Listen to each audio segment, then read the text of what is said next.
So when you're installing RAM, what you're going to want to do is line it up according to these little notches on the bottom where the little gold plating is, and then you're going to want to seat it into the slots accordingly.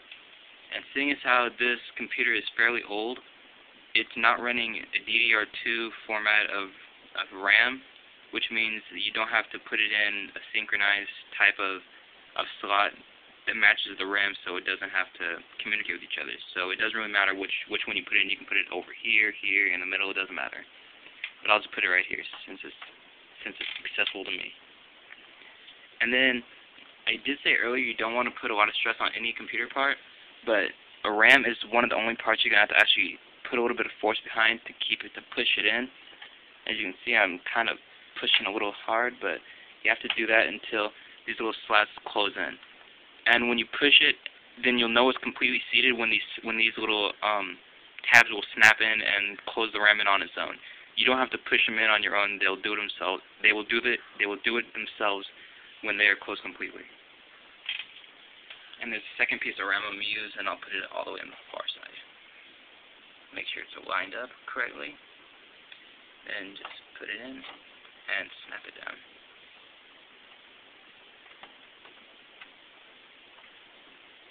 And another tip to try to get the RAM in is you don't want to push one side down in. You don't want to push one side in all the way first. What you want to do is you kind of want to seat it evenly and just rock it a little bit, and then that'll get it seated properly. Okay, the next thing you want to do now is install the processor. And install the processor, what you're going to do is you're going to unlatch and unlock the CPU port thing with this little latch, because you probably can't see it in the video, but when you pull it up, then it moves a little bit, which will unlock it. It doesn't need to snap that. And then you're gonna take your processor, which is this little chip-looking thing. And then what you're gonna do is you'll see this little gold triangle in the bottom left-hand corner. What that generally means is on a lot of motherboards there will be a little triangle on the socket itself, but then this one doesn't. But I can attribute that to being a very low-end motherboard. But what you would do is you could either look at the bottom and try lining up all the pins, or you can just put it on and see which side it will fit onto. But then if it doesn't drop in, then you'll find out eventually which side it is when you drop it in. But the way I see it, if it's on the bottom left-hand corner, as long as the Intel or whatever brand you're using is readable to you, and then the motherboard is straight up and down like it is like this, then as long as you can read this as the Intel and not have it upside down or sideways, then as long as you put it in this way, it'll drop right in. And for a CPU, you don't need any force to push it in. It'll just drop it on its own. If it doesn't drop in, you have it in the wrong way. And then close it in, you just take the latch and then just close it. And your CPU is installed. Okay, now that your CPU is installed, what you're going to want to do is take some thermal compound, and I'm using ceramic silver, it's fairly cheap, but it works really good for me. And then what you're going to want to do is what this does is it makes a better thermal contact between the CPU and the cooling heatsink, which is this little thing. And then if it doesn't have a heatsink, and then you need a heatsink and the thermal compound because it cools the processor down. And if the processor isn't cooled, then it will eventually, then after maybe 5 or 10 seconds of fast or high process running, it'll just blow up pretty much. And you don't want that because processors can be pretty expensive. Okay, so what you're going to do is take the thermal compound and on the processor, put a small dab, just a tiny little bit.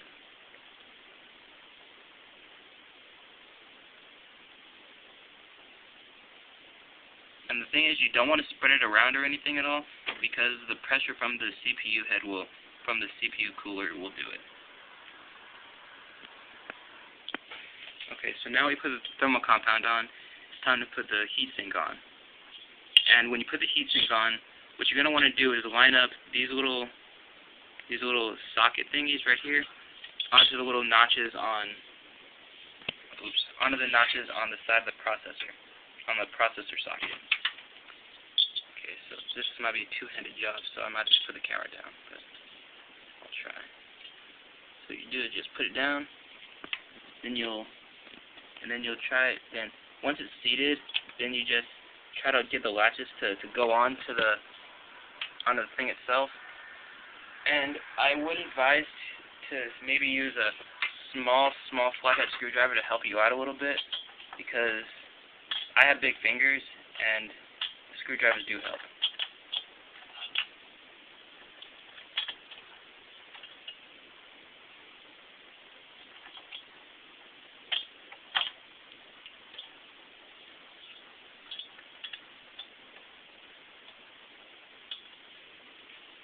And once that's in, then what you can do is you take a screwdriver and then just push it down in. Well, actually, on some of the older types of CPUs, they don't have easy quick release type CPU heatsinks. So on this type of a heatsink, it might be easier to put in the RAM after, but generally you can put the RAM in first, but on this kind you can't. So I'll just have to take the RAM out and I'll put it in again and show you how to do that again in a second. Okay, so now when you do this, then you're just going to take a screwdriver, and then there should be a little extra notch, and you're going to take that, pull it down, and then latch it on. But be careful not to let your screwdriver slip, because you don't want to scrape up any of the motherboard parts, because that can be a very, very bad thing.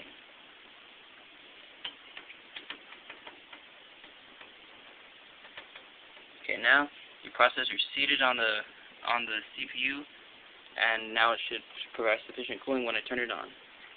And then after you put in the CPU cooler, there's a CPU fan cable. So then usually when you're looking for it, it's very close to the CPU in the area, and it's back right here. So you just take it and plug it in.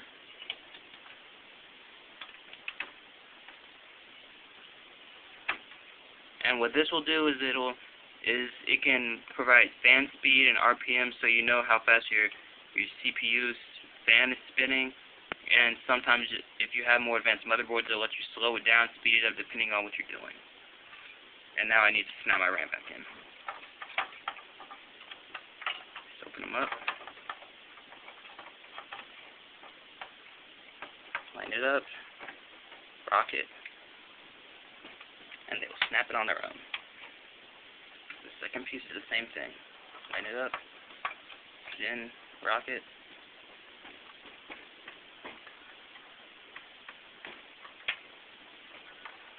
And they snap it on their own. Because sometimes they will always use snap it on their own, but if you get it all the way to the bottom and they don't snap in, you can just give it a gentle push and it'll go all the way in.